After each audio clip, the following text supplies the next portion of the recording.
concerned about trouble and trying to irresponsible, one-sided news stories.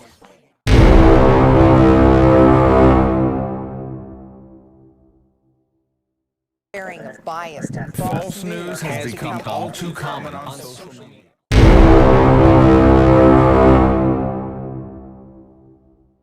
More alarming, some media outlets publish these stories simply aren't true without checking facts first.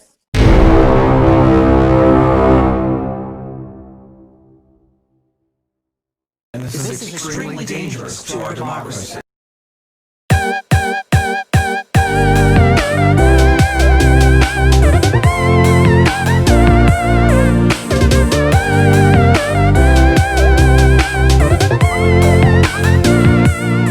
Hey everyone, Dave here, December 1773. As always, Ryan is with me here.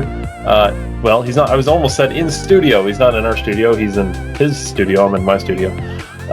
This is December 17th. This is the weekly show. As always, bottom right of the screen to subscribe and become part of December Nation. Ryan today's got a little bit of hay burner in the studio with him. It's there you go. It's a little something. So he's ready to roll. It's good Buffalo beer. Pale Ale. I'll get it down eventually, people. Thanks for bearing with me. Studio's work in progress here. I don't have a sheet like David. I was going to say, I feel a sheet took care of my studio. Nothing a sheet can't I don't have this. I don't have this high dollar, environment budget that he's got, but making it work. So yeah, I wanted to open the podcast with a little story of mine.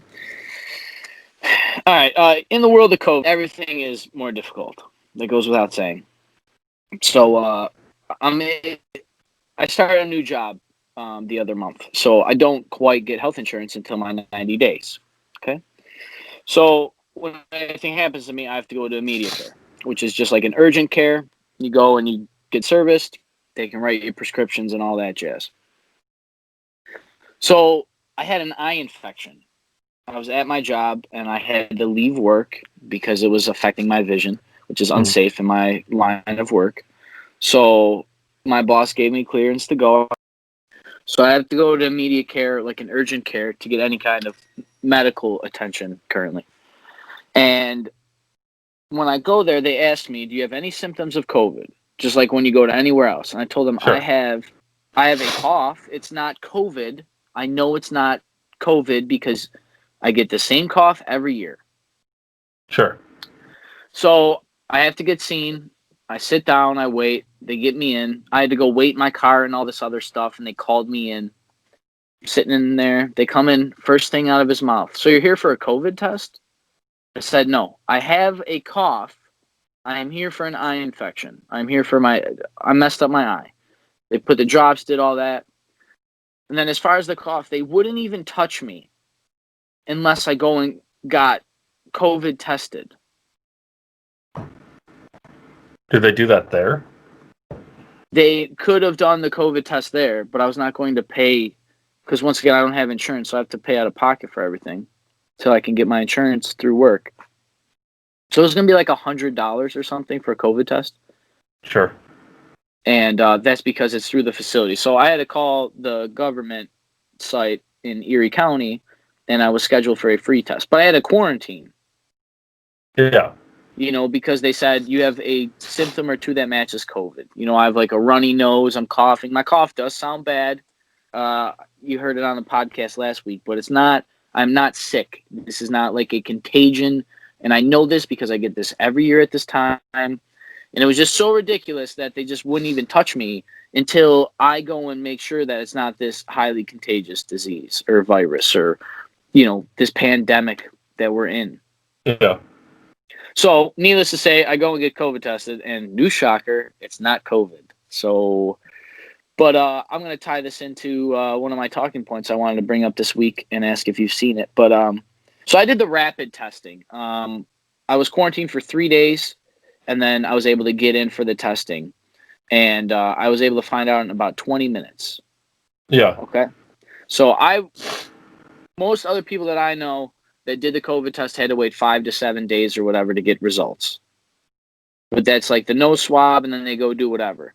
Our section of New York right now is on yellow to the governor of New York, and that means that it's a heightened. He's worried about it. Sure. So maybe that's why they gave me a rapid test, just to be sure. But yeah, I knew in about 20 minutes and it was negative. So I was able to be cleared to go back to work, and I was off self-isolation. It was a little weird. I didn't, during the whole pandemic, I never had a quarantine because my jobs were considered essential businesses. So I was never without work. And it was weird. I only quarantined for like 2.5 days, and leaving the house, I was like, wow. It was weird. Yeah. Like, because I had to quarantine because of coronavirus. Yeah. So, yeah, it's pretty crazy. So, I'll just jump into this now. Wait, before you, I feel like I know where you're going with this, I think. Yeah. Do you want to just do headlines? Yeah, I have it in there. Do it. I know where this is going. Let's see how on page me and Ryan are here. I know exactly where this is going. Headlines. Elon Musk tests positive and negative to COVID-19 twice in one day. Yeah, that's my boy there. That's my boy. I knew exactly where I was segueing. Yeah, absolutely. So what's going on here? He said something funky's going on, right? That was one of his quotes, that something, I don't want to say that something fishy's going or something, but it was the same doctor, or the same person, the same machine, and I don't know if it was throughout the day or right in a row, but it was all the same stuff. Nothing changed. So what's going on here?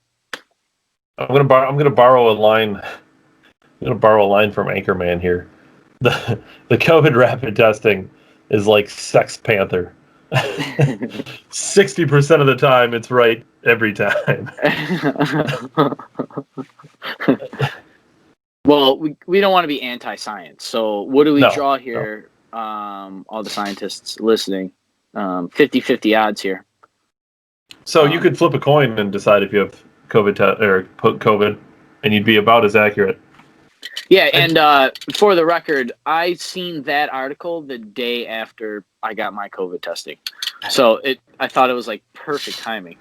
And I don't know if anybody has gotten it or if you've gotten the test, Dave. No. I'm just thinking like, oh, it's gonna feel like a giant booger or whatever. It sucks. They stick that thing way up in your face, twist it, and count to 5 super slow. It's a pretty lengthy looking swab there. Yeah, it's highly uncomfortable, and it was in the side that I had an eye infection, so I'm losing power. That's not ideal. You still have power, so we got to power through this, just in case. So the weird thing is, you said anti-science. We keep tying into each other here. I'm just gonna I'm just gonna jump into this because this is anti-science here. Headlines: NY doctor slams Governor Cuomo for doubting potential coronavirus vaccine touted by Trump. They're the party of science, though. Party of science, and I want to remind everybody that this was the governor who said this entire thing, that we will have to have lockdowns. We will have to have the most extreme measures that we can to stop the spread so we don't kill grandparents and injure everybody. And all these are shut the economy down, keep it shut down, all of that. This is the same guy, not even a party, not an affiliation, the same guy. And now that there could be a vaccine, he's saying he's going to deny it basically for political reasons.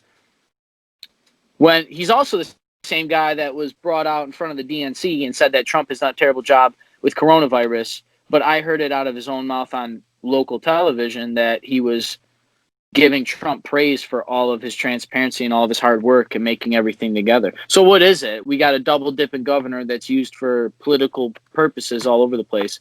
And now he is well,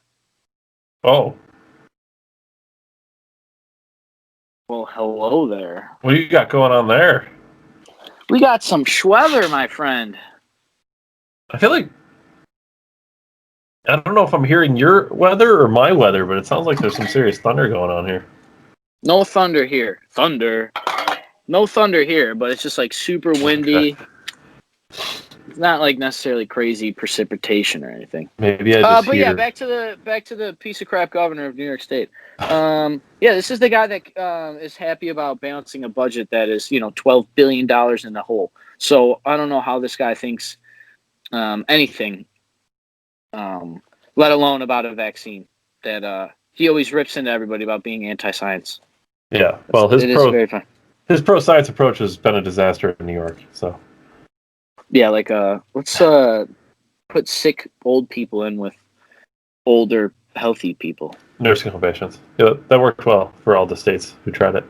Hey, you can't sue me because it was a pandemic. Also, you can't do an investigation. Because he doesn't want it to be political. But then he's political about a vaccine. Do you think he's going to run in 2024? If depending on a lot of things, would he run in 2024 if something happened and Biden was flipped or something? If somehow some miracle happens, let's paint a hypothetical. Some miracle happens. This miracle that Kevin in our page is thinking that's going to happen. By the way, I'd like to have Kevin on to talk about this because I think this is a long shot. But if this miracle happens and Trump wins a re-election, does Cuomo run in 2024? Yes. He will run for president one time or another. And if he doesn't run for president, it was already said that he may be picked for something on the Biden administration. Yeah. Maybe for the COVID task force. Who knows? Speaking of people who should run for president, we shared this on our page. I think I like this guy. Headlines. Florida Governor Ron DeSantis to allow armed citizens to shoot suspected looters and rioters who target businesses in an expansion of the state's stand your ground law. Give it a shot. Go loot in Florida. See how that works out for you. Hey, I'm going to go out on a limb here and say there's going to be no looting in Florida. It would. Yeah, you'd have to be out of your mind to go loot in Florida if that goes through. I don't know if that's an official thing or not, but he's just. I know he's pushing for it. Just when you think Florida can't get any awesomer or crazier. Florida kind of rules. I think I'm gonna start looking at houses. Florida rules at least with the craziest headlines ever. Yeah. There's some stuff that you're like, yeah, that's a Florida headline. Well, I remember the bath salts thing. I think that started in Florida. Remember the bath salts thing where the guy ate that guy's face? That was in Florida for sure. Speaking of other states and their crazy headlines, how do you feel about headlines? Oregon basically legalized every drug. Yeah. Yeah. I'm glad to know that you can't get plastic straws in the state of Oregon, but I can get a couple grams of methamphetamine, and that's completely okay. I saw a great picture online. It was somebody snorting cocaine with a plastic straw, and it says one of these things is illegal in Oregon. Hey, it's not the coke.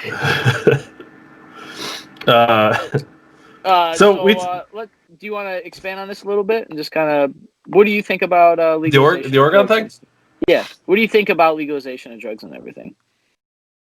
So it's kind of weird. I think I have two positions on it, which sounds contradictory, but it isn't. If multiple things can be true at the same time. Sure. David. If I was in any portion of the federal government, if I was a president, a congressman, senator, whatever, I would push heavily to decriminalize all drugs. Because constitutionally, the federal government has no say in drug usage. They have none. So it should fall to the states. As a governor, I would probably take a very different approach. And what approach would that be? I would probably not allow all drugs to be legal. I get the. Let's just do away with all these laws here. I get the drug war thing, and it's not working, and I get that, but I don't know. There's probably a better approach to what they're doing that would work. But I don't know. I don't mind it. I guess it doesn't really. It's kind of weird. It doesn't really matter because it's still not legal federally, so you could still definitely get in some trouble. But chances are the low dose users aren't going to really get a whole lot of heat for those drugs anymore. because the federal government, the FBI is not going to come in or the ATF or whatever. DEA, that's what it is. Too many Right.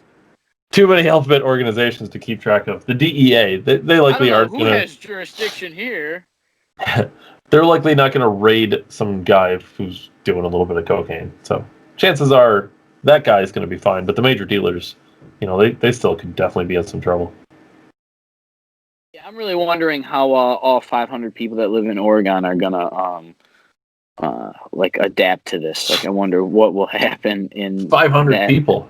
Yeah, all 400. But it's got a major city, doesn't it? Portland's huge, isn't it? It's like the only city. Look it up. Look up the state population. I feel like we're doing this a lot now.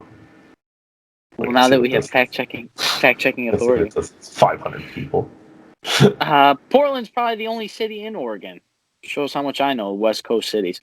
All right, but back to all 4.2 million people. It's not bad. How much? 4.2 million. Okay. It's pretty solid. It's not a bad state. They are, heavily dispersed, though, across that landscape. Sure. It's pretty rural out west, though. Yeah. Yeah, for sure. This is obviously an experiment. So California did it with pot, Some other states have done it with weed, too. But it's an experiment, so we'll see. I don't hate it either. I'm kind of with you, Dave. Like, drug war hasn't worked and all that. But, I've also heard it put that the states that have these legal drugs and even countries, because people like to compare America to other countries for some reason all the time. When you look at their countries, their drug use goes down and all these other things. But the metrics change and also their amount of therapy goes up.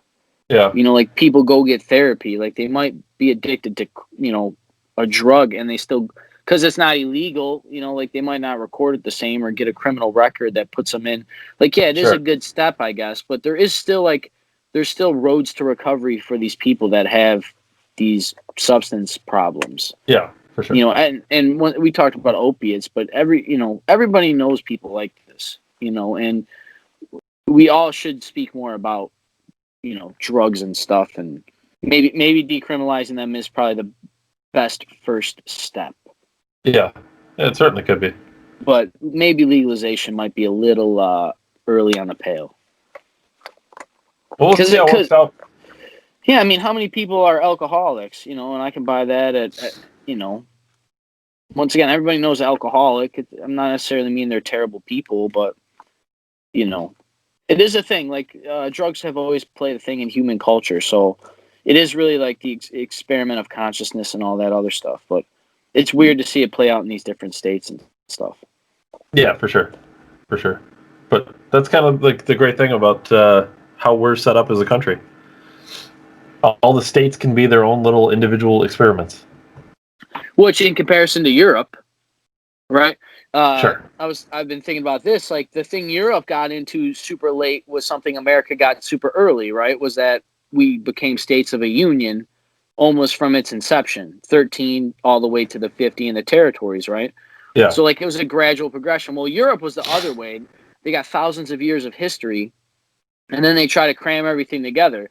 But the important thing in our system is that we have the 10th Amendment, which leaves everything not explicitly listed in the Constitution is left to the states and to the people.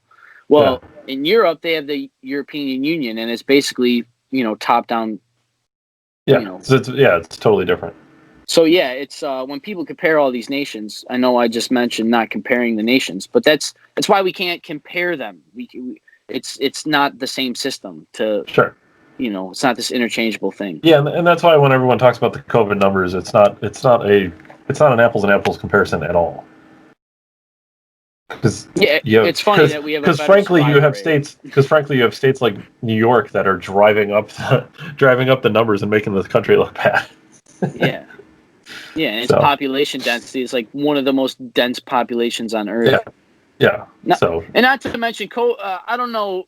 I don't mean to hijack your headline thing here, but I know that Fauci came out, and I've seen things that Fauci was talking about how it's hard to have. Basically, it's hard to have pandemics under control with like American freedom to a certain degree, and it is.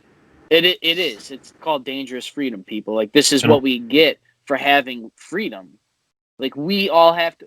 We said it before. Like, everything is an individual basis. Like, you can quarantine, shut everything down, but at some point you have to take your health into your own hands, your diet, your sleep routine, other things in your. You can only focus on what you can control, and that starts with your individual. Yeah. So, like, and we'll get into that too. Yeah. I got that on here too. A little God, Fauci. Perfect. We got these all covered. Perfect. Before we do get into Fauci, we mentioned last week that we joined Parler. And I had this headline too, man. You got this. Are we talking the same thing here? Headlines. Social media app alternative to Twitter soars to number 1 on Apple download charts after election censorship. Which, speaking of election censorship, Google, I cut a clip since they wouldn't run our last video because it was election meddling as usual. And so I cut a clip in which we're discussing Greece, and we don't even mention the election at all. And it got shut down because election meddling. So apparently Google's just using that excuse for all of our videos. Hey, you said country and something political, election meddling. Yeah. We cut that clip. We cut that clip. Russia, Dave. But Russia and Facebook bots swayed the election. Yes, this wouldn't be swaying the election. Oh no, of course not.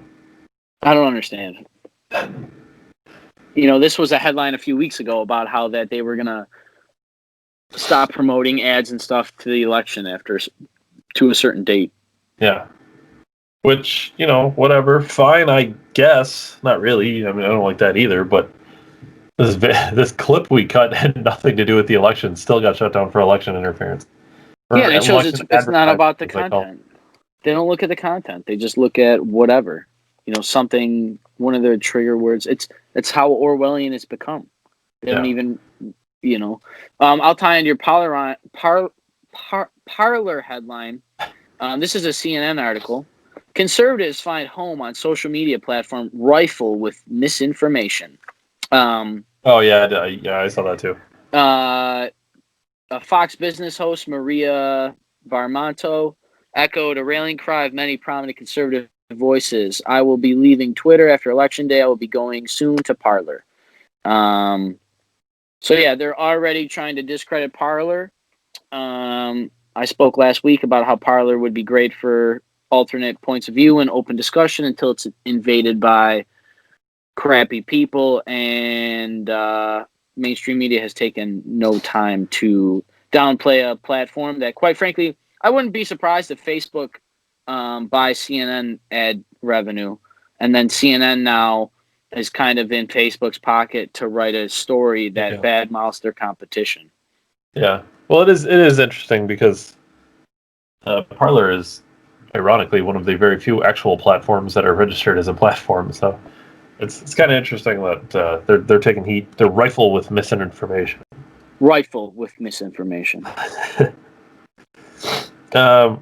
Zero misinformation in mainstream media. I got one here that is surely going to get us shut down and not allowed to run ads here. Run it. Headlines. Federal election officials say 2020 election is the most secure in American history. Well, isn't that just a nice box with a bow on it? Yeah, it's super secure. I feel good about this now. That's it. Yeah. No need to do it. No, we don't have to do any investigations. It's secure. Okay.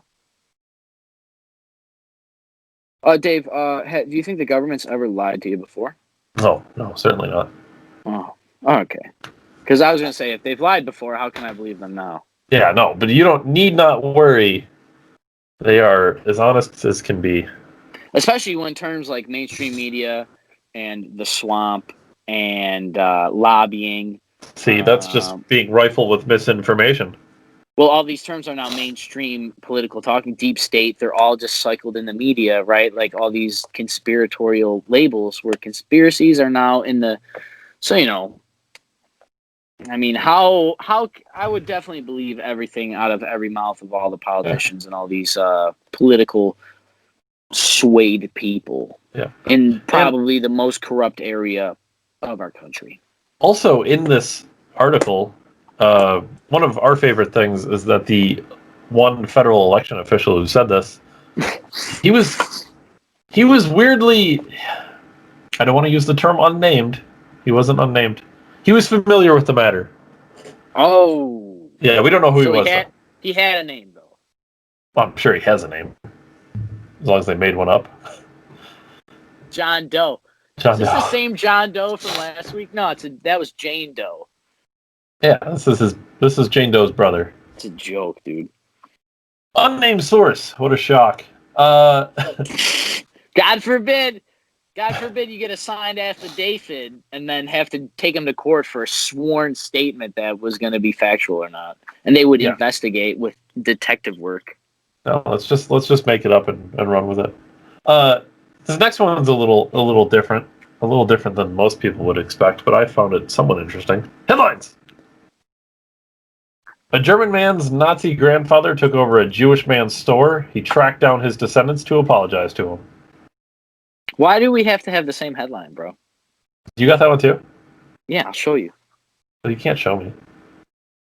Or can you show me? Right there. Grandson of Nazi took over a Jewish store. Apologize to ancestor. Brian and myself have officially been doing this too long. We're coming up with the same headlines now. I'm glad we're on the same wavelength, my friend. So talk about 21st century guilt tripping. Yeah. Did you read the story at all? Because I actually kind of, I read that. It was a very long story. I did not find read. ironic. I breezed through it and I got like a synopsis of it because it was rather lengthy. And I'm like, I don't care enough about a Nazi and Jews in a store. But yeah, what basically happened was the guys that found out about the Nazis didn't even know that they had German ancestry.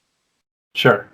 So like it was like this deep uncovering of things like, oh my God, my grandparents were Nazis. Oh my God, a Jewish store was bought down. Oh my God, we bought the Jewish store. Like there was all these things, and then they like called up this woman. They're like, how's your life been? And you know, I wanted to ask you, like, would you want to relive a trauma of something so scarring that was the Second World War in Europe? I mean, we're far west of the travesties of Europe. Far west, man. But it happened in the West, you know, like our ideology and moral compass that is Western worlds. So like we bleed for them, you know, we bleed with them and all that with world wars. But, you know, if as an American, if you didn't go there, you don't even try to understand it. Like we have such a different perspective from Europe. I mean, right. You know, yeah. It's the same way as like someone over in Europe wouldn't understand what 9/11 was here. Because it didn't impact them the same way. Or like the Civil War. Right, the Civil War. Like, they know it's bad, they know it's tragic or whatever, but they don't really know. Just like we don't really know how bad it was over there. And to be fair, this dude who tracked down that guy and apologized, he didn't know how bad it was either because he wasn't even remotely there. Oh, well, you know, here, I'll say this. Like, I guess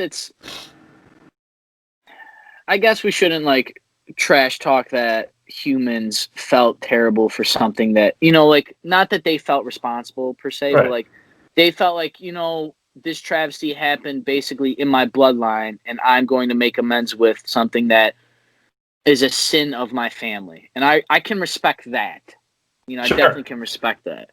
But I don't think we can't, like, feel shameful for history, you know, and that's what I want, you know, to magnify out this headline, that, like, that's why we need to understand history, you know, like, so that we don't get Nazis that stop Jews from owning a business that later get bought out by a few generations later. And there's these crazy tales. Like, we should be progressing towards good things. So yeah, I don't know. I guess, like, it's a good story, but it sounds silly a little bit to me. Sure. Yeah, As far as like apologizing for history, like, you know, like, and also, like I said, do you think you want to relive like the thought of your ancestors losing their, you know, the way they made their life during such a crazy time in European and world history that, you know, I mean, think about the world wars were literally European civil wars that devolved into world wars. The whole world got involved Yeah. in European civil wars. It's pretty crazy. It's pretty remarkable. Yeah.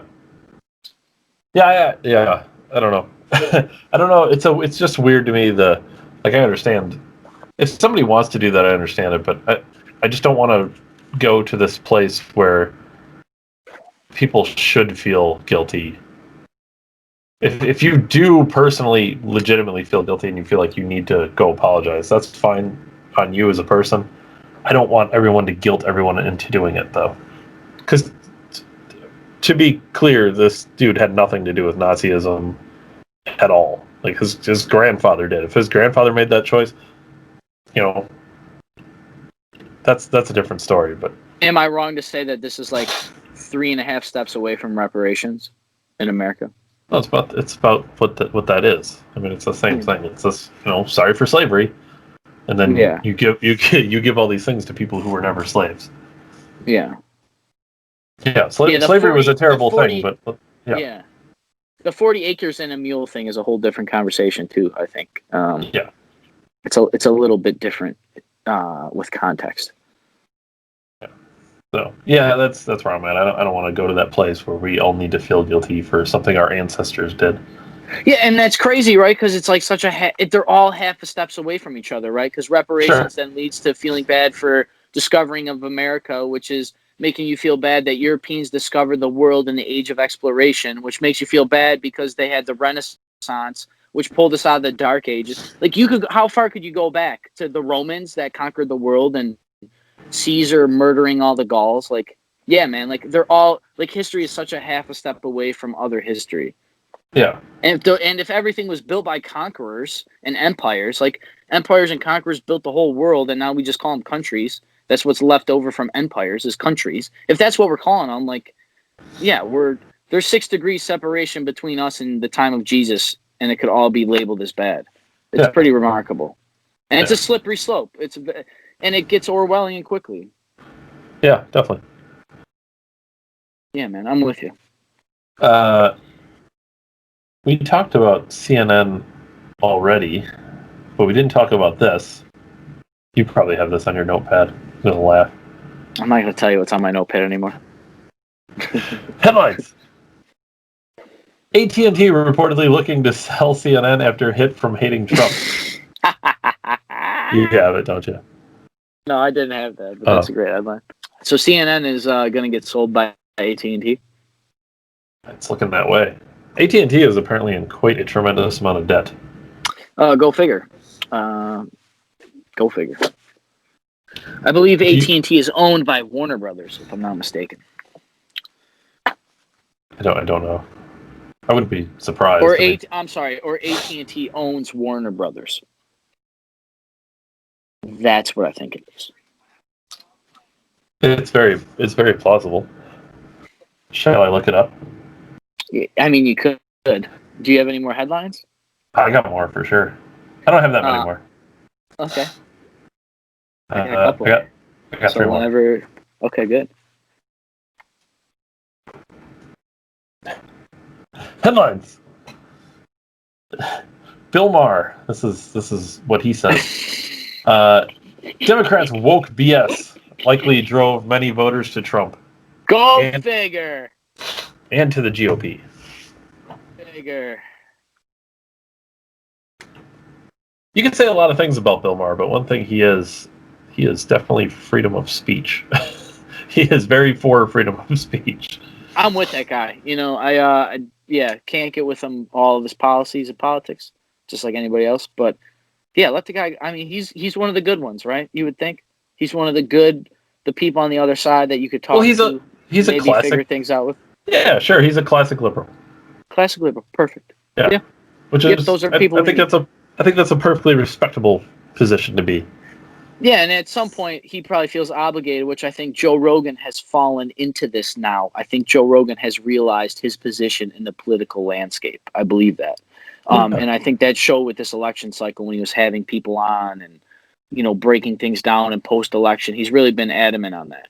Joe understands it. And I think Bill Maher understands that, he's noticing that there's this shift and this breakaway of these people. And maybe you could say it's radical to some extent. And he's trying to be the lightning rod for the people that are like the moderate, I don't want to call people who are stuck in the middle. Yeah, what we would call the people that Joe Biden says that he is, the moderate, like this guy that believes in freedom of speech, but the wealthy shouldn't run everything, basically, like conservatarianism, like would be the right-wing Republican. Yeah, it's like this weird mish of a couple things. But yeah, like that classic liberal, that's just, we call it that now, but what would that be modernly, is different. But yeah, I think he knows that. I'm glad that he was outspoken about it. We need that, but we need people like that. That's, once again, it's not a guy that you're going to agree with, but that's the type of person that you can make a compromise with, I think. Sure, that's right. The guy you can find middle ground with. Yeah, and that's that's what we are, right? Is the great experiments of compromise between open dialogue and freedom of affiliations and of views. Like, yeah, we need those people. So I don't think Bill Maher's going to get canceled by any stretch of the imagination, especially being, HBO contracts or whatever he's on. Sure. So he's kind of like, he can do anything he wants. But yeah, I'm glad to see that there's the battle of ideas still going on that side of the aisle. Yeah, definitely. I don't know which one I should end with. I think we already touched on this, so I think I'll just get to this now.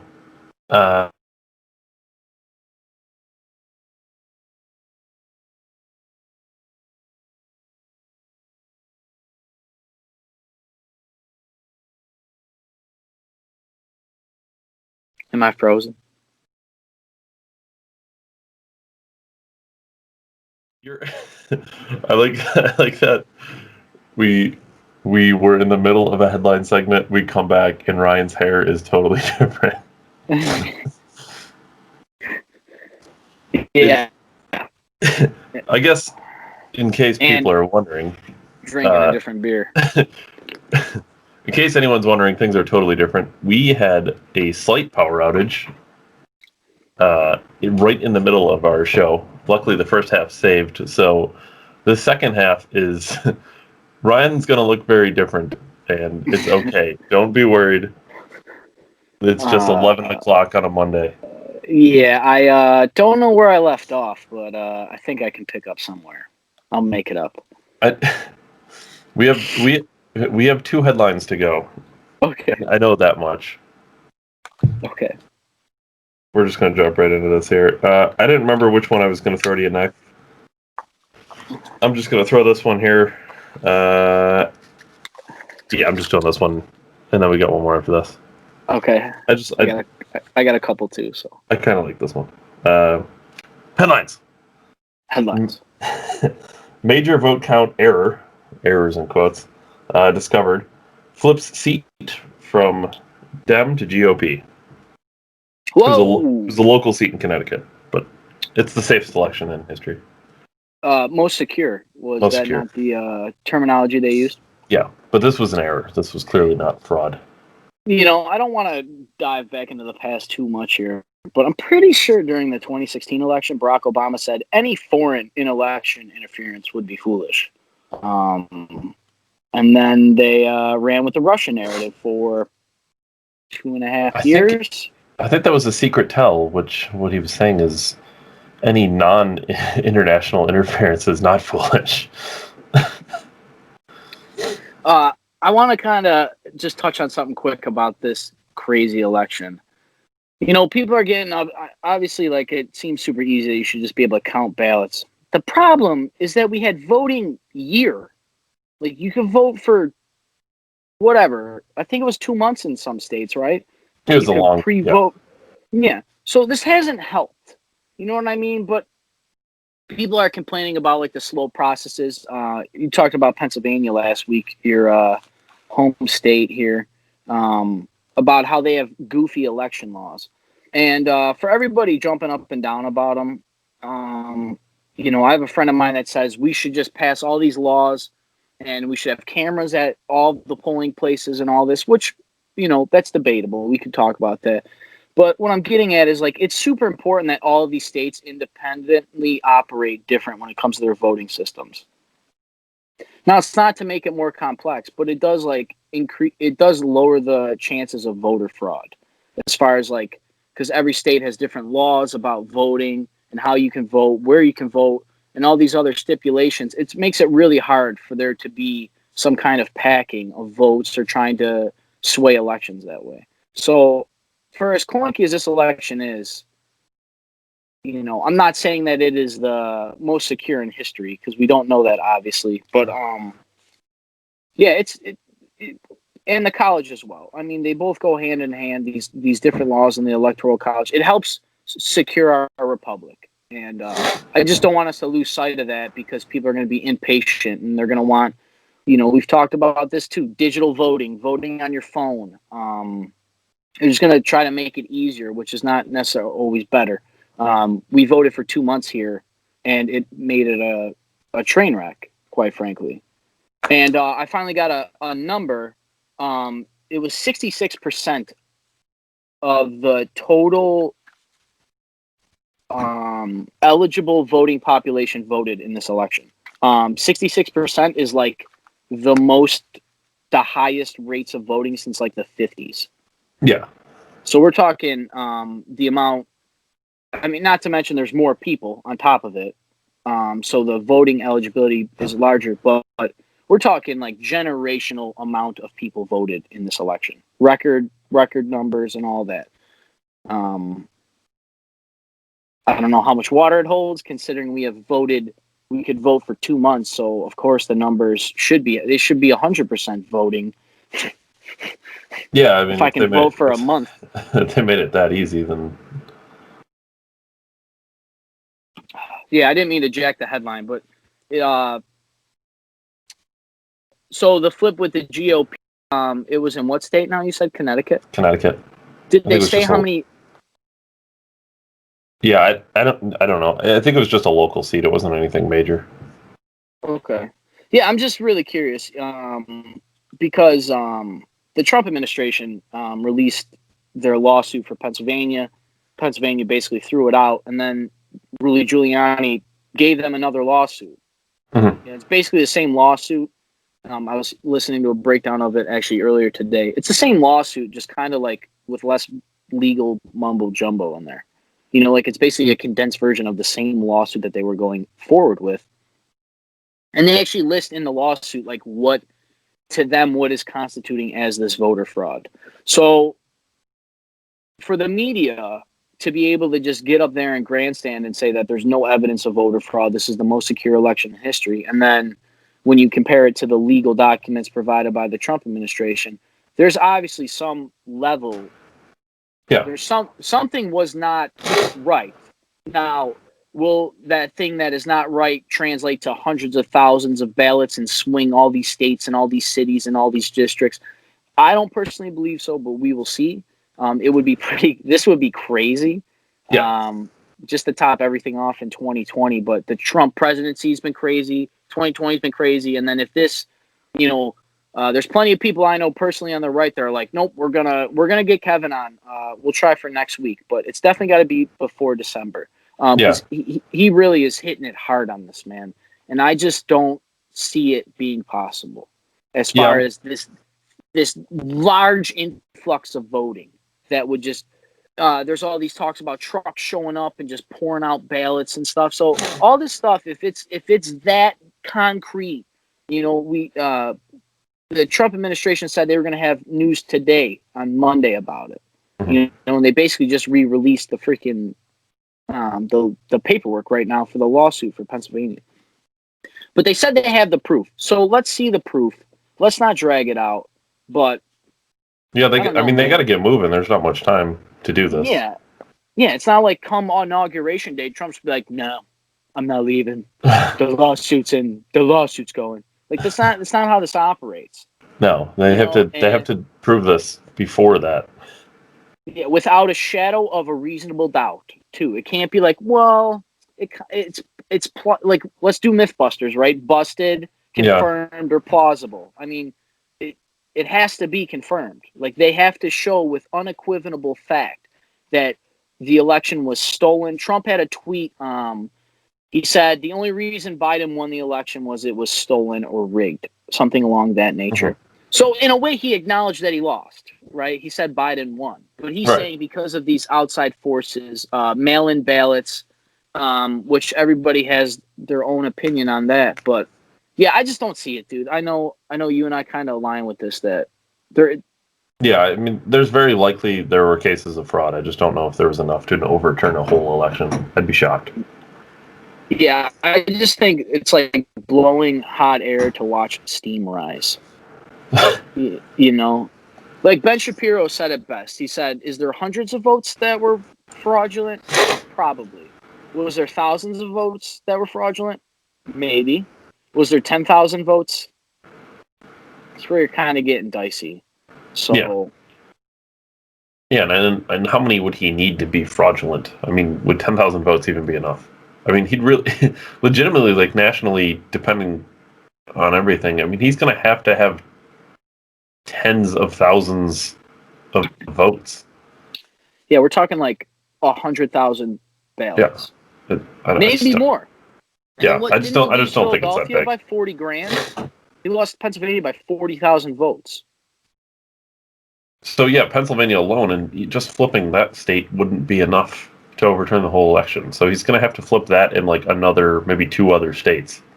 Take Nevada away or whatever. Yeah. Because he officially, Alaska finally counted all 400 people that live there. And then he won North Carolina, Trump did. So, like, yeah, he still got the tallies, but, you know, with Biden, the way he closed out in Wisconsin, Pennsylvania, and Nevada, he really sealed his victory. So, yeah, and then, you know, like all the rhetoric coming out, Joe Biden said that Donald Trump, the longer he delays the transition team, the more people die, because basically they're trying to paint Trump as being this childlike figure and not wanting to give up power, basically. Which, I mean, is it true? Is it not true? I don't trust the news, you know? So, like, yeah, we get these just such weird depictions of what's going on. Very, very odd. This whole thing is very odd. But yeah, why don't you wrap up your last headline? Because there's a couple other things I want to touch on too. So, yeah, the last one, I'm sure you saw this here, but we might have even touched on it already a little bit. But headlines. Fauci dismisses Americans' independent spirit, tells citizens now is the time to do what you're told. Shut up and do what you're told, you peasants. David, let me ask you a question. Is Director Fauci an elected official? No. We didn't vote for his position? No. We'll get fucking rid of him then. Yeah. How incredible is it? I don't care what your field is. Is an unelected person gonna tell we the people what to do? I mean, I know this is a suggestion, right? That's how he's phrasing it, like an opinion, like, oh, we're all gonna have to make difficult choices on freedom and security. Man, I wonder where I heard that one before. It was right after a terrorist attack, and thanks to Edward Snowden, 10 years later, we found out that they steal all of our content and mass metadata and sell it off to third-party companies to write apps and algorithms to sell you garbage on Amazon and Facebook. Everything's hijacked into each other. We break it down here all the time. The Orwellian state, the police state, the spy group, break all that shit down. So if that came from the Patriot Act, what will come from this pandemic? And now we have unelected officials that are appointed positions. We did not vote for them. I don't care how long the guy's been doing it. We now have him basically spewing rhetoric that is anti-American. Yeah. I mean, there's nothing American about that at all. And it's amazing because he also said that the reason China was able to do what they had to do is because they're not America, right? They don't have the same freedom we have. Sure. So it's amazing for him to write. It's so incredible that they can have doublespeak like this, that they can hold these things in their head that contradict each other, but they believe both of them. And this is one of them. They're promoting how good China did because they have no freedom. And then they're going to tell us that we need to lose our freedom to get this thing under control. Well, I thought we had to lock down, David, to flatten the curve so the hospitals won't be overwhelmed. Mm-hmm. I thought that's what we were supposed to do as people because we have freedom, we have choice, we have individualistic. We are free people. We don't have tyranny here in this country. So, okay, we shut down a little longer. Hospitals aren't overwhelmed. Oh, well, the second surge, more things come. Not that bad. Not as high as it once was. So now we drag this out for months and months on top of businesses closing, telling businesses what they can and can't sell. This incrementalization of being, capitulated to by our government. They're telling us what we can and can't do, where we can and can't go, who we can and can't talk to, and they've re-engineered all of our society around this. And then the very guy it's so incredible that he says that too, because he's their golden child, right? Fauci was the left's golden child for this entire pandemic. Yeah. Well, Fauci and Trump are going at it. Fauci's doing a great job. He says he should do this, but Trump's not listening to this. And now that there's an election, now that it's over, now that you have a guy that is more willing to do lockdowns, we now hear about literal anti-American rhetoric from one of the highest medical professions in all of America. That's scary thinking, man. Yeah. And go even further, right? We locked down to get the curve and everything else. We talked about Cuomo already, but Cuomo said, oh, we can't open until there's a vaccine. Well, what do you know? I just saw today, 95% in early trials, that coronavirus vaccine. 95%. It was 90% the week before. So It's getting better. It's having better results. And Andrew Cuomo comes out and says, I won't take it. I don't trust Trump, basically. He turned it into something political.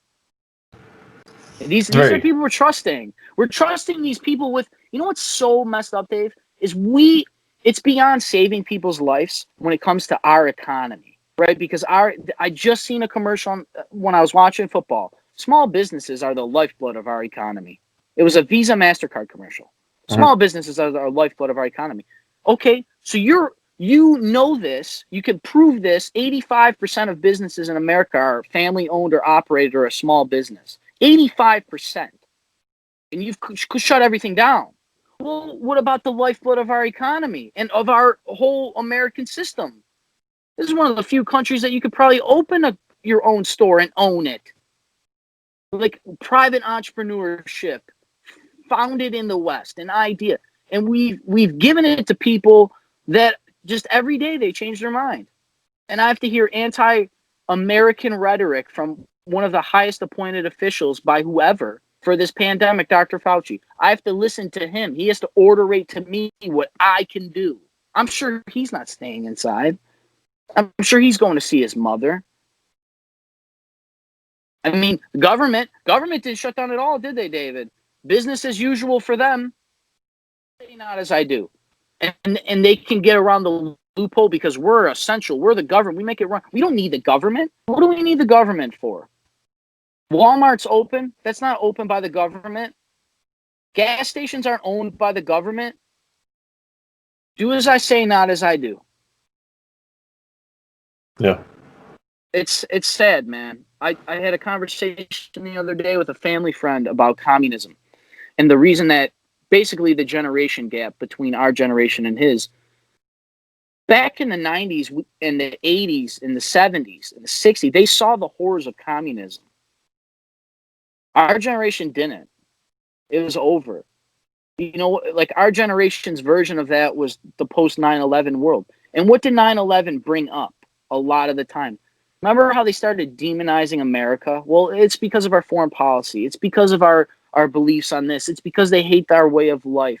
It's like, not saying that they were making us feel bad, but like they tried to pin the blame on America for terrorist attacks when it's everybody's fault, quite frankly.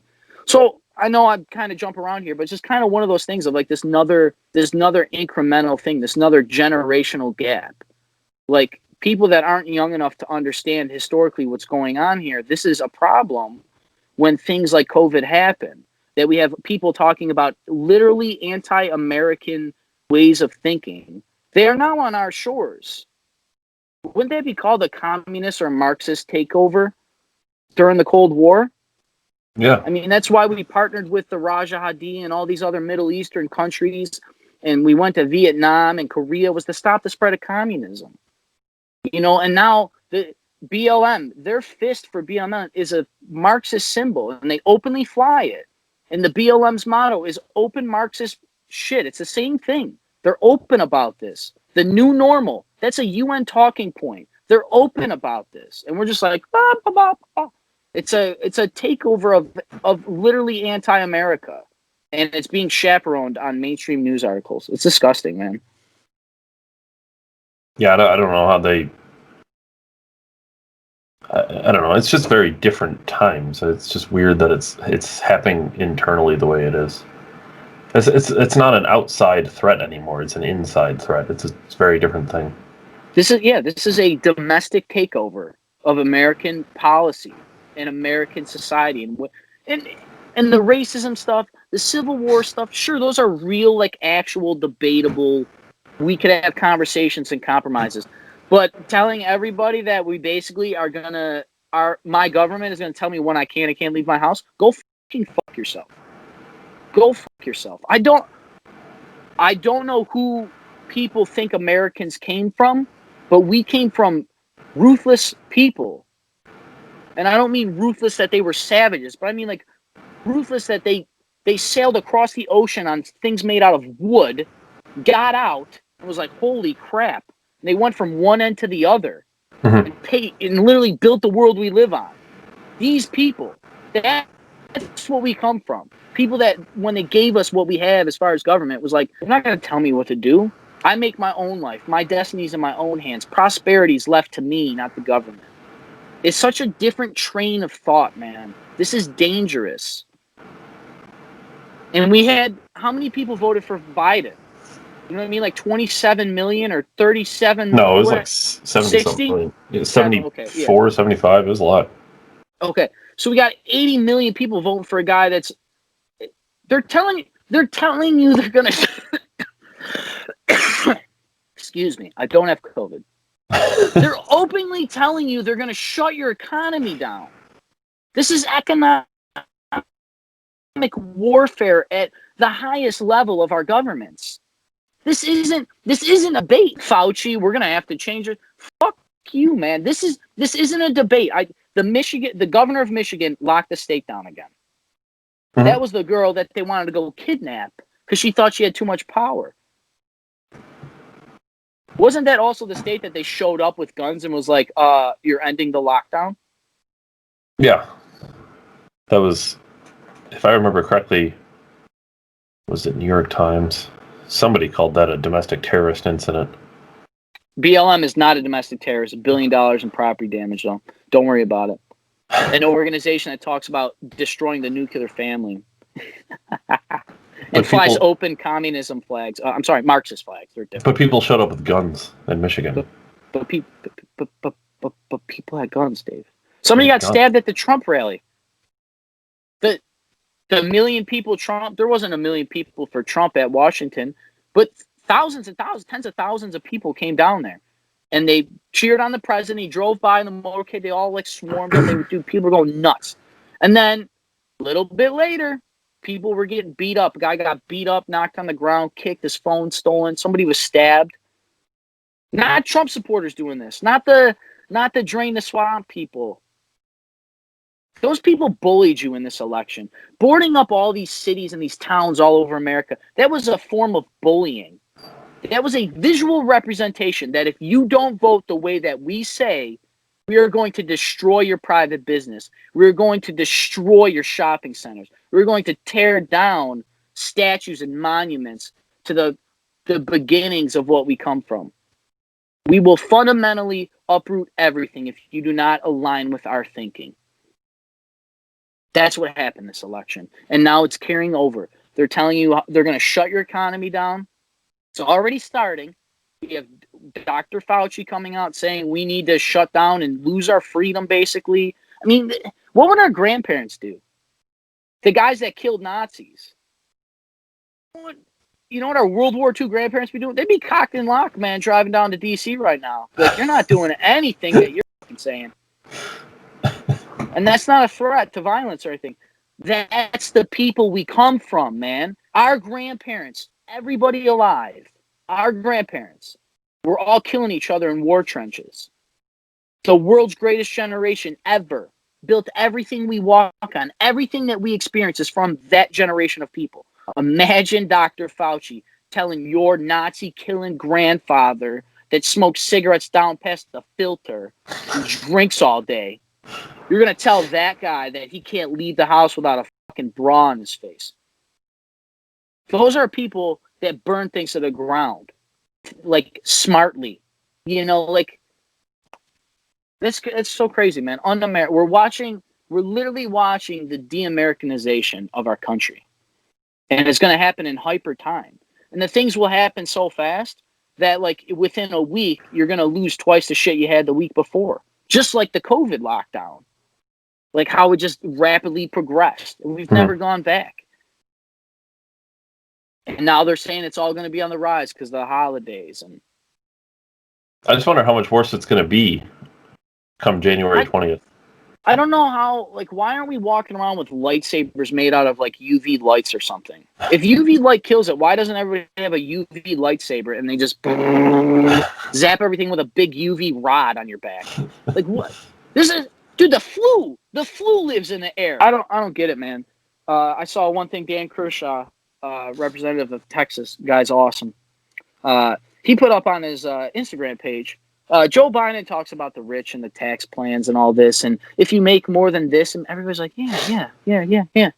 Well, he put up a great meme, and it said, if you know somebody who makes more than $400,000 a year, what this means for you. And what they talk about is those people are the people that own grocery stores, they own apartment complexes or rental properties. Sure. These are people that own landscape, whatever it is. There's, once again, 80+% of businesses are small owned businesses. These people do make $400,000 or more. You know, it's like, I think people drowned out these lesser rich, lesser wealthy people because you're so used to hearing about Jeff Bezos, who's worth billions. But you forget the ladder in between there. I mean, it's still a big ladder. I mean, yeah, not a whole lot of people jump from broke to billionaire. No. Even though there's a lot of steps in between. Most millionaires are first-generation millionaires. So for all those people that think people come from money, the rich keep their money, and they normally lose wealth, actually, because their kids are spoiled rotten like we are and ruin what we have that's good. So, but Dan Kershaw, he translated what that meant for you. Now, the guy that owns apartment complexes that brings home $400,000 a year, if he doesn't have a fixed-rate mortgage on his house, when the banks raise rates, the mortgage goes up if it's not a fixed rate mortgage. I'm not a broker, but I understand this. So that if he doesn't have that and he has an adjustable rate mortgage, which plenty of people do in America because we do dumb things here, the interest rate is dictated by the market. So when the market plummets, the rate's got to go up. I mean, so what does that translate to the average person? Well, you don't pay the mortgage, but you pay rent. So if the rent goes up $1,000, the money's going to come somewhere. So this is this shallow thinking. We're brainwashed by the very media to tell us to hate rich people while simultaneously telling us that we need to close down the economy. And the only people that are going to be open when they close the economy are going to be all the rich corporations. What do you mean? Like Walmart? Yeah, who else do I mean, David? Where have Amazon I seen this? didn't close at all. Where have I seen this Amazon before? double his net worth. Jeff Bezos double his net worth under COVID. Weird. It's weird. But the pizza place owner that owns 5 pizza places locally that brings home hundreds of thousands of dollars a year, very wealthy man, but he's nothing compared to Jeff Bezos, guy that employs local people invests in his school, does donations, and there's a local gas station here that I go to. They invest in my high school. Their kids went to high school. They hire people from high school. And you know what? The guy's an immigrant, first-generation family, and the guy is doing very well for himself. And awesome. But you know what? That's the people you're taking out, man. Mm-hmm. Like that's you're killing our economy. The same people that hate the rich are literally helping the rich transfer all of our wealth and property to them. Yeah, and those are the Not people. Those people you're describing are the people who can't come back from this. Never. Well, how many people you think right now are just swiping credit cards on their mortgage or something? What's 1,000? What's 25% on a grand, David? That's quite a bit. $250. That's 1 month too. Yeah. Oh man. And another thing, the stimulus check, if they couldn't get it passed before, what makes you think they're going to get it done now? Are they just going to is Joe Biden just going to executive order money? No, you don't understand. He's going to be the great uniter. Great uniter. Yeah. Didn't condone violence, though, 3 days after the violence happened. No, aren't we very united right now? So united. Super We're united. so united. And we're going to be so much more united when we don't have any money to do anything with. We're all going to be equally poor. I cannot wait. I can't wait. And you know what? The government will make a minimum wage that we all have to make $1 million an hour. Ooh, and a loaf of bread. We'll be millionaires. Loaf of bread is going to be a $2 million item. So, yeah, people probably think that's crazy and that's like hyperbole, but if you literally go back in history and look at Germany after the First World War, that's exactly what it was. People were literally burning money to stay warm. It's called hyperinflation. It did. It destroyed their country, and it's actually what helped lead to the rise of Hitler. Yeah. He was a great uniter, wasn't he? We're great, very good uniter. Imagine the place you got to be to convince your countrymen to murder millions of people. Now, I think that's the story. I think that's the story that's lost on so many people when they go back and look at this. They don't understand why people got to that point. It was very dark times there. And it was dark because it was very... people were economically not okay. They were down. They didn't have money. They literally, like I said, they were literally burning their money to stay warm. Just put yourself in that place. And then somebody comes along. He comes along and he makes these great promises about how great everything's going to be under him. And he speaks with passion. He's very good with words. I mean, Hitler wanted to go to art school, which is so crazy to think about it. But like people back then were so well versed in so many things in life. Like essentially, I don't want to attribute the guy with anything, but he's an artist, right? Like he had the mind of an artist. So for him to go up and have that stage, it was an act to him, you know, like he was acting, he was swaying, he knew exactly what he was doing. He's a powerful orator. But yeah, to get off the World War II depressing stuff. Yeah, it's gonna happen. I mean, we're not exclusive to this just because our banks can print all the money they want to try to cap inflation. That's what they do. They just print money out, be like, oh, we're gonna stop inflation. Like, how are you gonna do that? We're just gonna print money. I believe the term is called quantitative easing, but we'd have to talk to an economist about that. We know one. I don't know if he'll come on. He's well connected to a couple people, I think, in this program. So I'll double back around on the Joe Biden tax plan and how it's going to cripple America's wealth. I looked up the amount of people in America that bring home an income tax, that file an income tax with $500,000 a year or more. And it is, brace yourselves, David, 0.7% of Americans make more than $500,000 a year. Oh, perfect. So it doesn't matter. So it's not very many people. That's great. Isn't that the 1%, Dave? Well, yes. So you mean the guy that runs well, Walmart's probably not privately owned, but we have a grocery store, Tops, here. They're locally owned, but it's a corporate branch. They got the name and lease it, basically. But they're all owned locally. I guarantee that guy makes more than $400,000 a year. All your groceries are going to go up. Filthy rich 1%er. That damn rich guy. And you know what? I know people that work for that company provided health care for his employees. Filthy Man, top. those rich people. Filthy rich 1%er. Those rich people. Those selfish rich people. David, how selfish is it to risk your entire life and your youth and your health to open a business to try to be an entrepreneur and not only give yourself a job and an income, but do that for more than one person? How selfish are these people? No, that's the great thing. That's the great part. But when they become rich, then they're filthy rich 1%ers. The highest form of charity is giving somebody a job. It's literally the highest form of charity. You give people a lifestyle and an income, you change their whole life. They don't need welfare if you can give them a lifestyle to work for. And this, man, we talked about the small V. We made fun of Trump for it. Let's wait for the first quarter of 2021. Just wait. I don't think it's going to be good if we're going to start closing our economy down. We're not even into, the sun's still out. It's not cold or rainy or anything. It's cold and rainy, but it's not like crazy snowing. They're already talking about it. They're getting us pumped for it before Christmas. They're priming it, seeing how we're going to take it. Dr. Fauci can talk about how we're going to have anti-American ideas run rampant in our society by having no freedom. I hope Kevin's right. I hope Kevin's right too, dude. That's what, but if Kevin is right, I think the backlash of Trump, let me put it this way. Trump losing will be detrimental to America economically.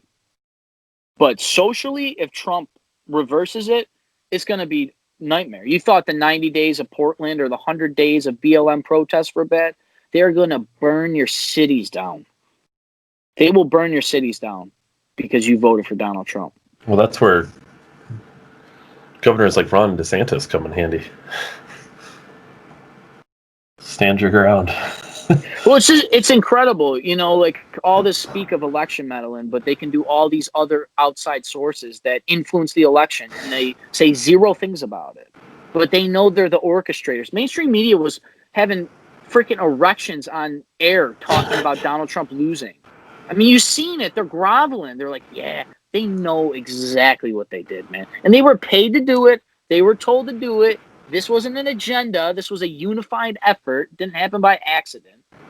It's truly incredible that we've seen this in our lifetime.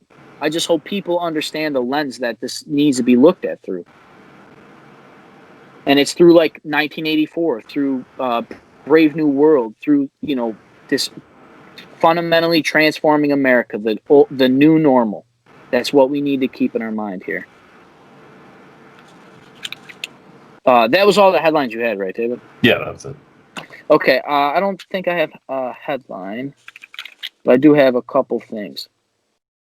Covered the grandson Nazi thing. MSNBC, Chris Haynes, Republican Party, quote, actively trying to spread it, coronavirus, because, the Republicans were having parties and stuff and getting together. Ben Carson apparently tested positive for COVID this past week or the week before. They were all at a fundraiser without masks. And that's not, don't worry about it. It's completely fine to just spread propaganda on cable news and not get sued for it. Yeah, at what point do libel law kick in? I don't know if you even have it anymore, man. Isn't that blatantly slanderous?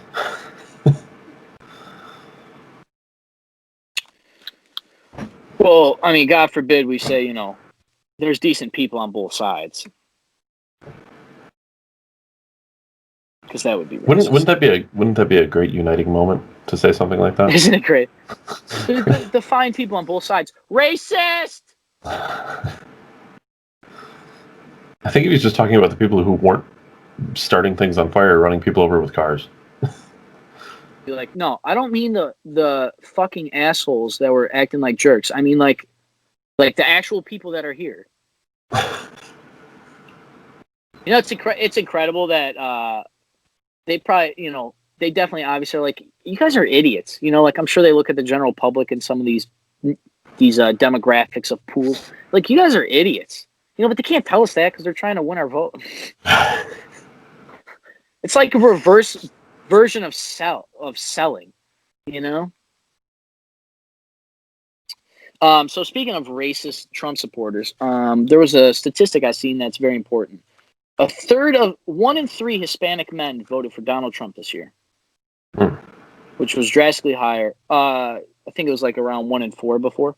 But yeah, it was basically like the third largest demographic of Trump supporters were Hispanics. Don't they know he's really racist? White male, white women, Hispanic men, Hispanic women, and then like basically the African Americans always go Democrat. And they're basically, I was seeing things too about that is like is the African American community the new not super majority, but like this, how there was all that talk of like the flyover America that Trump tapped into, the silent majority rather. Like they're trying to attribute it to this similar thing.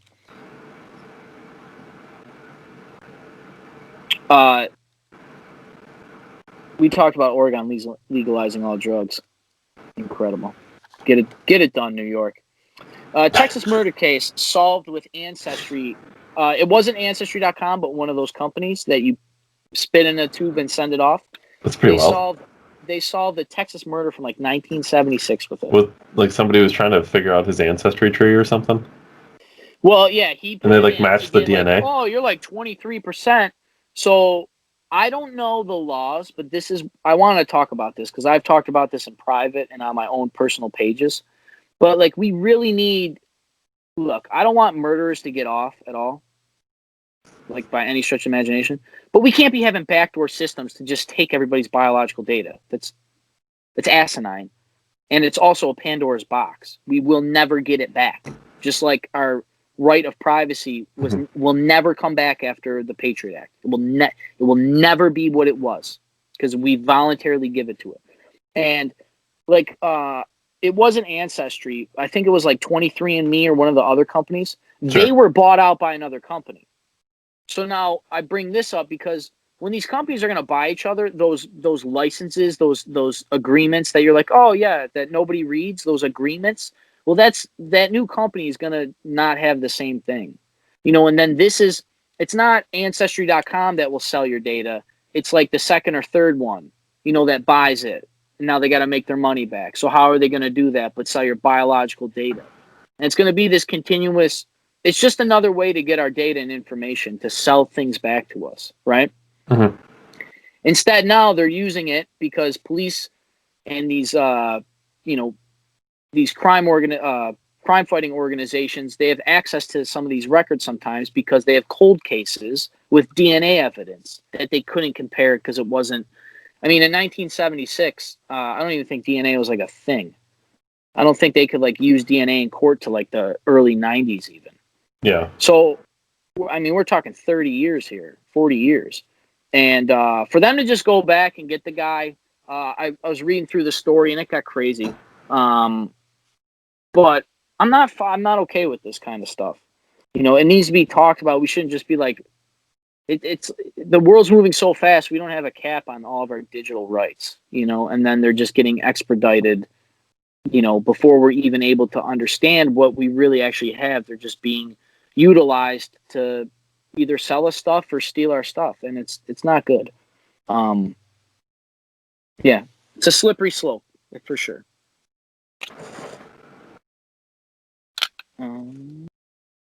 I got one more quick point, and then I just want to say two other things. The SpaceX docked at the International Space Station successfully today, which is pretty cool.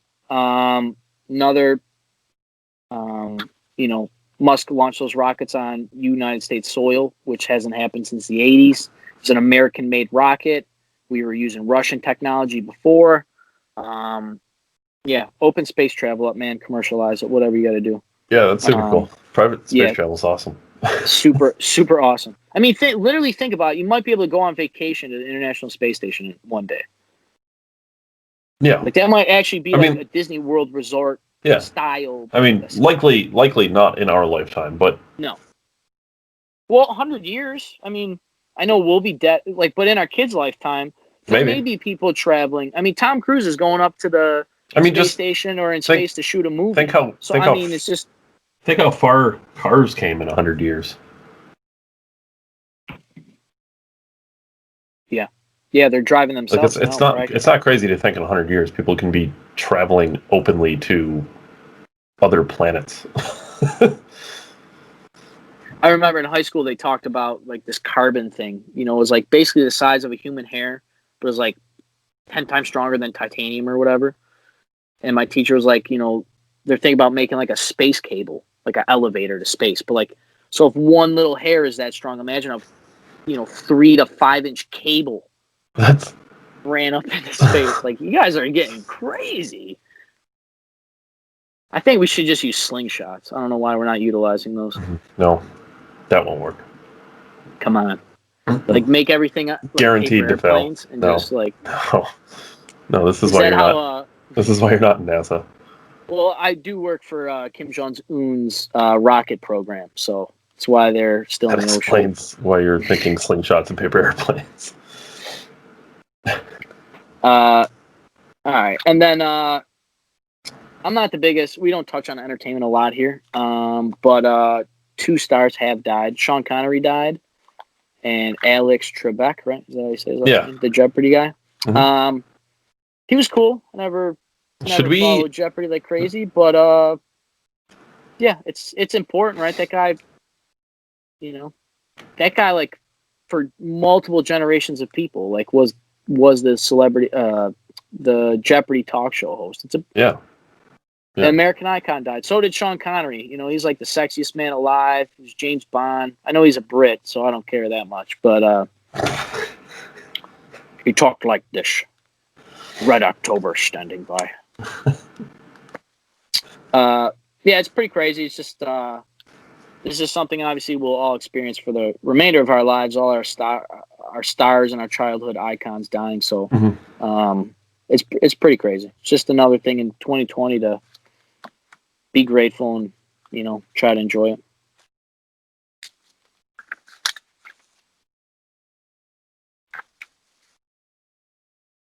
I wonder if we should talk more entertainment every once in a while. Not a lot, just a little bit. Yeah, interject some non-political points in there. Sure. Just like a quick break. I'm not against it. Or if we go see a movie we like or something. There you go. What are movies, David? There's no movies anymore. Forgot. And then there'll be no economy, and I won't even be able to afford to go to the movies or rent movies. I'll tell you a movie I'm super excited about. What? Guardians of the Galaxy 3. It's coming out soon, right? 2021. It's probably gonna be the end of the year. James Gunn, man. Yeah. He just directed Suicide Squad. That's coming out in 21. Yeah, him. Not necessarily his artistic take or his work, but I don't like him personally. He's gross. Says mean things on Twitter. Not mean things. Gross, creepy things about sexualizing children. He's an artist, bro. Leave him alone. The artists get all the pass. That's why they go to Island with Epstein. Yeah, he's like the first director to direct both a DC movie and a Marvel movie. He's a good choice. It's pretty cool.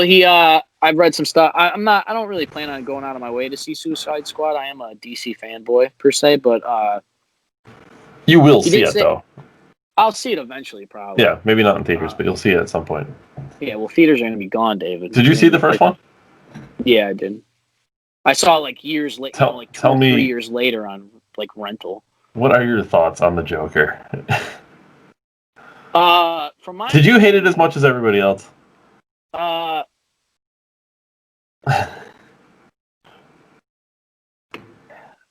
From my understanding, Joker in that movie, and they cut it because the way the villains planned out.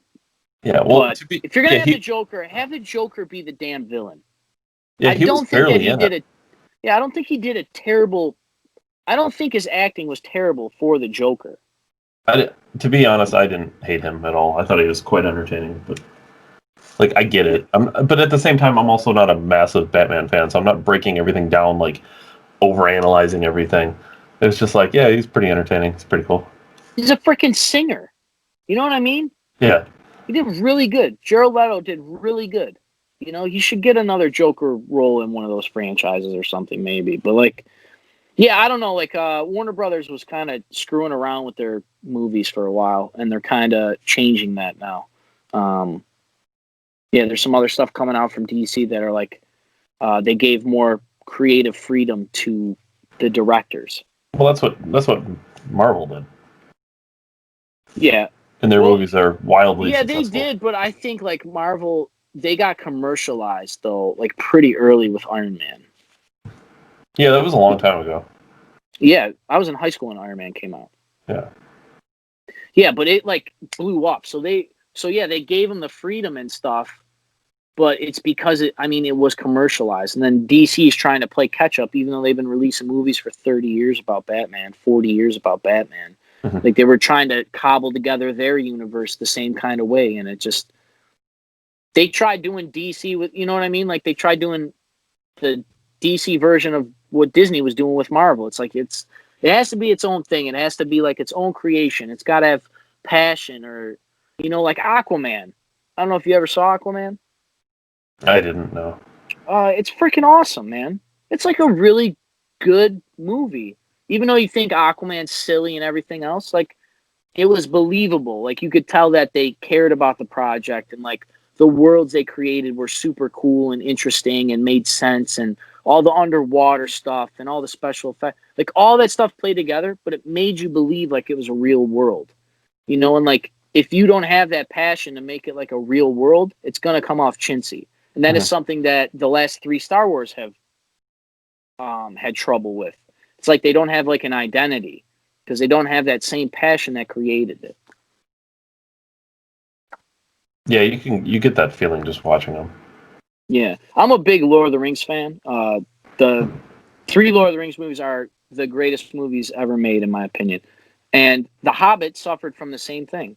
You know, it was just like they tried doing Lord of the Rings again. You know, kind of it's just like it was something that didn't need to exist.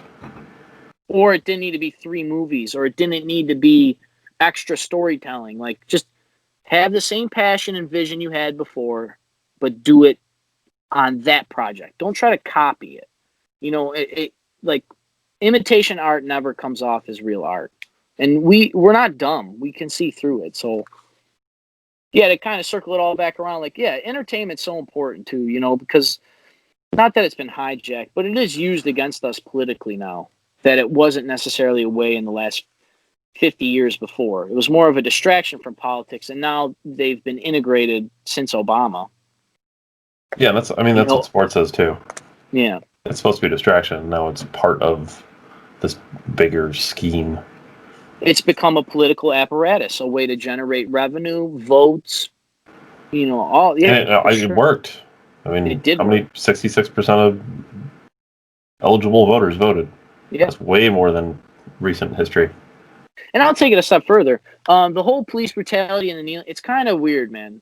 Like, we could talk to Kaepernick stuff and whatever, but it is weird that, like, they start a protest, it becomes a thing, Trump gets involved, the players get involved, the NFL gets involved, and now, like, look at what they did. Like, they actually had things come out of it. I think it, like, almost backfired on Trump. Like, I think if Trump would have left it alone, it would have just been kneeling still. Like, Kaepernick would still be kneeling, you know? But, like, he added to it. Like, I think because Trump got involved, it, like, made both sides of the argument stronger. You know, like, it polarized us, but it actually got something going. He might have restoked the fire, for sure. But I think the other players saw how ineffective what was happening was. And I think there was a mainstream push by the NFL and the players in the NFL to do something more effective. So you think that came from, like, them? They, like, met as a union and were like, "Look, we're gonna." I do think so. Yeah. Good. I would not be shocked, because there was a clear, after Kaepernick was, as he calls it, blackballed, after he was not re-signed in the league, there was a clear difference in how it was handled. So I think Kaepernick kind of had this lead on what he was doing in his vision. But I don't think what he was doing was working as much as he thought it was. I thought it was very ineffective because all it did was just divide people, which is the last thing you want to do when you're trying to bring people over to your cause is push them away. Well, you mean he was not a great uniter? No, he was not a great uniter. He's a great divider. It's amazing that stuff like that just brings shouting instead of compromises. You know, like a set of discussions, you have yelling, you know. And that just seems like the discourse has spiraled out of control. I know, you know, say 100 times or more. Talk religion and politics, but I went to a buddy's birthday party of mine. He actually ended up buying the house that he grew up in. Well, that's pretty cool. And we all grew up there as adolescents. Like all of our mischief and all of our, you know, all the girls and friends and all the crazy stuff we all did in that time was in this house. So he had us over for his birthday. Very awesome time. And a buddy of mine, we always talk politics. You know, like I'm the guy, my friend group, I'll talk with them anything, but I'm kind of in the corner with my other friends that talk politics because there's a couple of us, like 3 or 4 of us.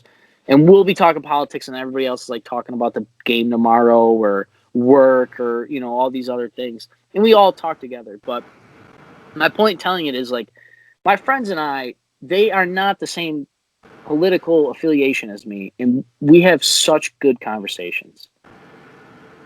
You know, and I think it's because we focus on more what we have in common instead of what drives us apart. Yeah, definitely. And going headstrong into the dark winter that is before us. It's funny they use that word too, dark winter. It's like literally out of like apocalyptic Soviet nuclear warfare. It's weird they keep recycling these words. It's very effective. Yeah, well, when you have paid television programming, you can really unify a message to change people's minds. And if you don't change their mind, David, you can just bully them into submission. So, because speaking of paid television programming, I had this headline earlier about AT&T looking to sell CNN. Mm-hmm. I don't know how much CNN is worth, to be honest with you. But wouldn't it be hilarious if like the Blaze bought CNN? Alex Jones got CNN. Glenn Beck just swings in and purchases CNN, mass firing. Glenn Beck's probably got the dope for that, right? He's The loaded. Blaze is huge. I don't. Is it? Yeah, it's massive. I kind of am underestimating. Crowder's on the Blaze now, right? Yeah, or was he always a Blaze program? No, Crowder was on something else, and then the Blaze bought whatever they were on. Like that's like we that's how want big Crowder, but we also want the entire.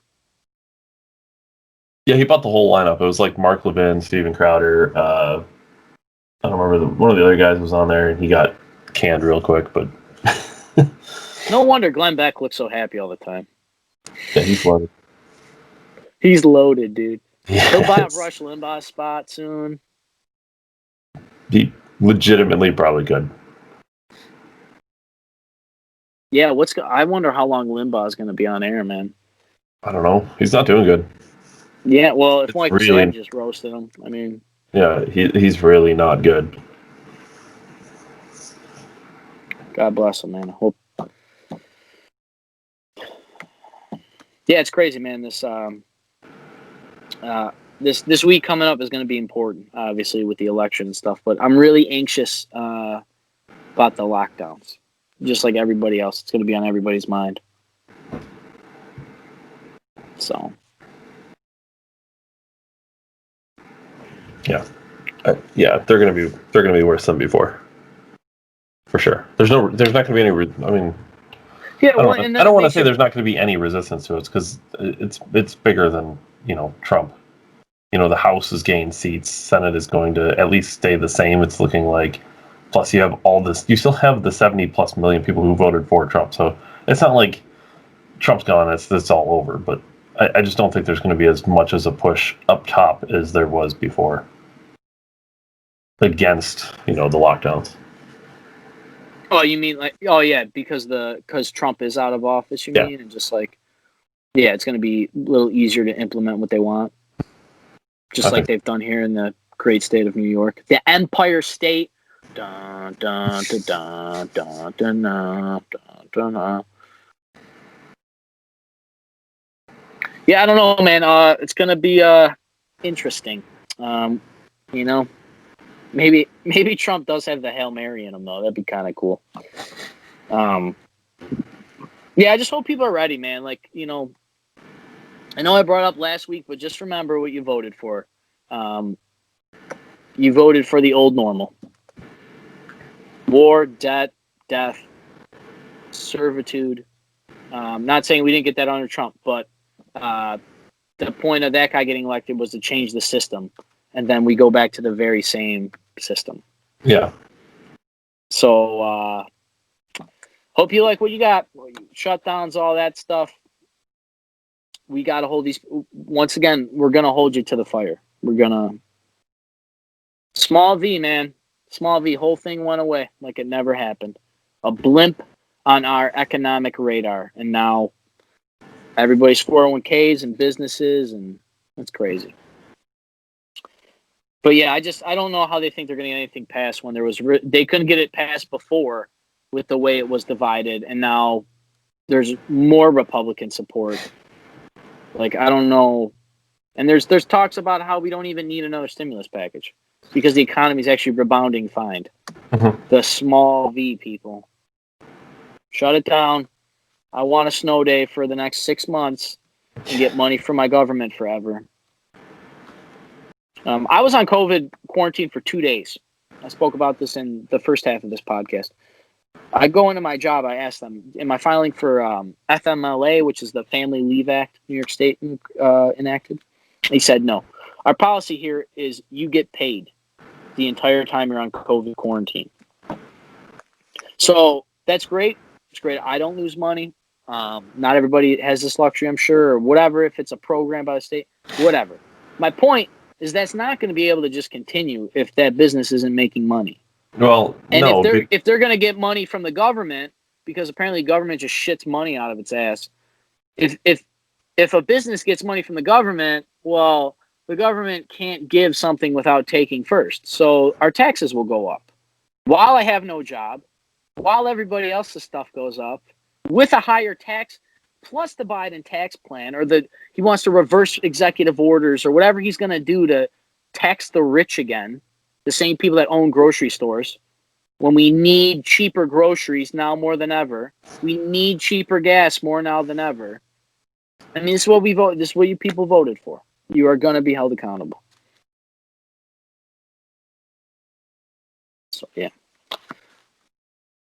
You want to call it there, my friend? Yeah, I'm good with that. All right, man. Well, this has been a perspective from December 1773. I'm your host, Ryan, as always, joined by Dave behind this flashy keyboard. And, stay subscribed to the channel, become part of the December Nation. You like the video, share the video. Stay locked for content every week. This was a little odd one with the weather, but... I don't know when this is going to premiere, but if you're watching it, chances are you know when it premiered. And I look incitingly different the first part of this podcast. So, but yeah, it's just awesome. I'm glad we stuck to it. I'm glad we got this done, and especially it being late, Dave. I know you work for a shift, so yep. Might be a little tired tomorrow. No, this will be good. I'll be up at 5. Good stuff. All right, stuff, brother, man. All right, see you. Thanks, everyone. Bye, everybody. Thanks.